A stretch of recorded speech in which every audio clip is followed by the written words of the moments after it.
This weekend, let's talk about it. On Saturday, I was looking forward to one of the most beautiful possible astrological configurations. Moon conjunct Venus in the sign of Taurus, a sign that both the moon and Venus love, and that is all about ease, pleasure, sensuality, relaxation, enjoyment. The simple pleasures that are so richly nurturing for the start of Cancer season. I was super looking forward to that, and I knew we were also building up to the exactness of the Sun-Saturn square being rammed potentially by some boundaries and doubts and naysaying, and also the Sun-Neptune square potentially having illusion and more doubts and lack of clarity blindside us as well. So I knew we were building up to those two, but I was really looking forward to just this beautiful, nurturing, pleasure-filled start of Cancer season with Moon, Venus, conjunct in Taurus. What I was hoping would not do its thing, very silly of me, was Uranus at the final degree of Taurus. It's the most intense degree, and Uranus is very uncomfortable in Taurus.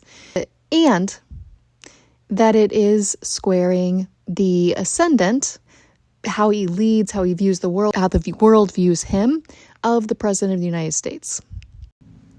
This means shocks and surprises, and in Taurus, particularly related to land and resources. The other thing about especially moon transits that are beautiful and lovely, such as the Moon-Venus conjunction in Taurus that was exact at midnight Chicago time, 7 a.m. continental European time on Sunday. So Saturday night for the U.S., Sunday morning for Europe.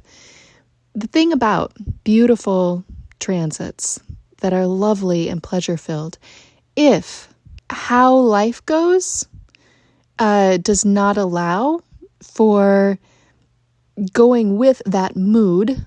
The moon is the mood of the day, of the moment, of experiencing and prioritizing pleasure and ease and relaxation and calm and all of that, then it can feel even harder because we'll have the instinct and the pull towards beauty and pleasure and ease.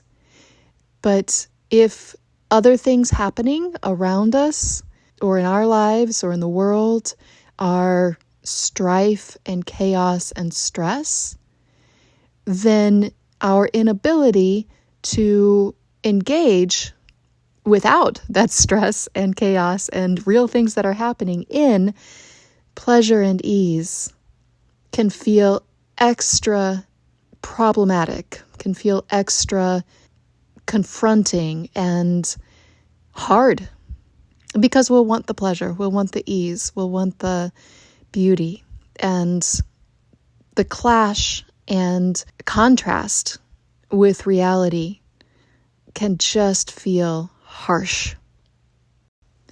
Now, it is still Cancer season, still a time for prioritizing care and nurturance.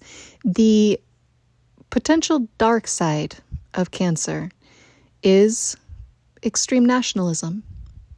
As much as possible, as best as possible, the more we each can choose the skillful side of Cancer, of nurturing and care and empathy. And Mercury is still in Cancer as well, emotional intelligence. Our impact does matter, even when it doesn't seem like it. It matters because your choices change your experience, at least to some degree. We cannot control all the big things, but within your sphere, take care of you, and your choices definitely impact those immediately around you and in your presence. Take care of yourself, take care of each other. We are building up to Mercury square Chiron will happen first. So there can be conversations and thoughts that have to do with wounds. But with that square, it can be some friction, some urgency about wounds, about doing something about them. So that's not necessarily easy, but ultimately it is for the purpose of healing. But then, only 8 hours after that, there will be the Jupiter cazimi, meaning the Jupiter will be in the heart of the sun, a kind of renewal, and in the sign of Cancer, where Jupiter is at its biggest best. So Jupiter gets a kind of renewal, expansiveness, abundance, generosity, and in Cancer, generosity and expansiveness and abundance of nurturing and care and foundations, emotional foundations, home, and also a conjunction in particular, which this will be, Sun conjunct Jupiter.